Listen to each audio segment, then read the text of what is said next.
തെരുവ് നായ്ക്കളെ നിയന്ത്രിക്കുന്നതിനായുള്ള കർമ്മ പദ്ധതിയെ സംബന്ധിച്ച് മന്ത്രിസഭാ തീരുമാനമെടുത്ത ശേഷം റിപ്പോർട്ട് സമർപ്പിക്കണമെന്ന് സംസ്ഥാന സർക്കാരിന് മനുഷ്യാവകാശ കമ്മീഷന്റെ നിർദ്ദേശം.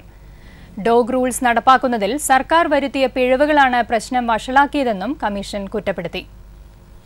തെരുവുനായ തിരുവനന്തപുരം പൂന്തറയിലെ സ്കൂളിൽ കയറി ശിവപ്രിയ എന്ന കുട്ടിയെ കടിച്ച സംഭവം തെരുവുനായ നിയന്ത്രണവുമായി ബന്ധപ്പെട്ട മനുഷ്യാവകാശ കമ്മീഷന്റെ നിർണായകമായ ഇടപെടലിന് ഏതായാലും നിമിത്തമായി.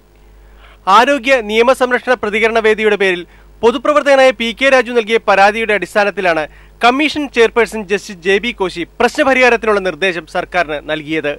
ആനിമൽ ബർത്ത് കൺട്രോൾ റൂൾസ് വേണ്ട രീതിയിൽ നടപ്പാക്കാനുള്ള എല്ലാ സംവിധാനങ്ങളും സർക്കാർ ചെയ്യണമെന്നും ഈ വിഷയം മന്ത്രിസഭയിൽ തന്നെ ചർച്ച ചെയ്യണമെന്നും തീരുമാനങ്ങൾ ഒക്ടോബർ 7-നകം ചീഫ് സെക്രട്ടറി റിപ്പോർട്ട് ചെയ്യണമെന്നും കമ്മീഷൻ നിർദ്ദേശിച്ചു. നാളിതുവരെ ഗവൺമെന്റ് പറഞ്ഞുകൊണ്ടിരുന്നത് ഇതെല്ലാം കോർപ്പറേഷനുകളും മുനിസിപ്പൽ പഞ്ചായത്തുകളും ഇത് ചെയ്യണമെന്നാണ്. എന്നാൽ അങ്ങനെയല്ല, ഇതിന് സർക്കാരിനൊരു ഉത്തരവാദിത്വമുണ്ട്. പൊതുജനങ്ങളെ സംരക്ഷിക്കുന്നതിന് സർക്കാരിനാണ് ഉത്തരവാദിത്വമുള്ളത്. റോട്ടിൽ കൂടെ നടന്നു പോകുമ്പോൾ തെരുവുനായ കടിച്ചാൽ ആ മരുന്ന് നൽകേണ്ടത് ഗവൺമെൻറ് തന്നെയാണ്.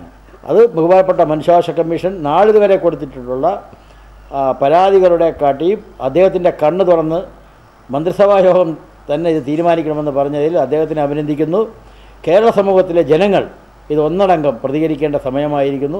തെരുവുനായ്ക്കളെ നിയന്ത്രിക്കുന്നതിന്റെ ഉത്തരവാദിത്വം നഗരസഭയെക്കാളും മൃഗസംരക്ഷണ വകുപ്പ് കയ്യിലുള്ള സംസ്ഥാന ഭരണകൂടത്തിനാണെന്ന് വ്യക്തമാക്കുന്നതാണ് മനുഷ്യാവകാശ കമ്മീഷന്റെ നിർദ്ദേശം. നായ്ക്കളെ കൊല്ലാൻ കഴിയില്ലെന്ന സുപ്രീം കോടതി വിധി പേപ്പട്ടികൾക്ക് ബാധകമല്ലെന്ന കമ്മീഷൻ വ്യക്തമാക്കി. തെരുവുനായ്ക്കളെ പാർപ്പിക്കാനുള്ള സംവിധാനം, വന്ധ്യംകരണം തുടങ്ങിയവയാണ് ഡോഗ് റൂൾസ് അനുശാസിക്കുന്നത്.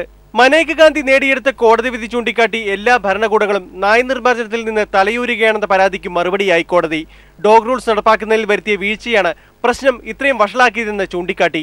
ABC പ്രോഗ്രാം നടപ്പാക്കാൻ ഏറെ പണച്ചിലവുണ്ടെന്നും ആരോഗ്യ ധനവകുപ്പുകളുമായി കൂടിയാലോചന വേണമെന്നും സർക്കാർ അറിയിച്ചതിന്റെ പശ്ചാത്തലത്തിലാണ് മന്ത്രിസഭാ തീരുമാനത്തിനായി കമ്മീഷൻ നിർദ്ദേശം നൽകിയത്.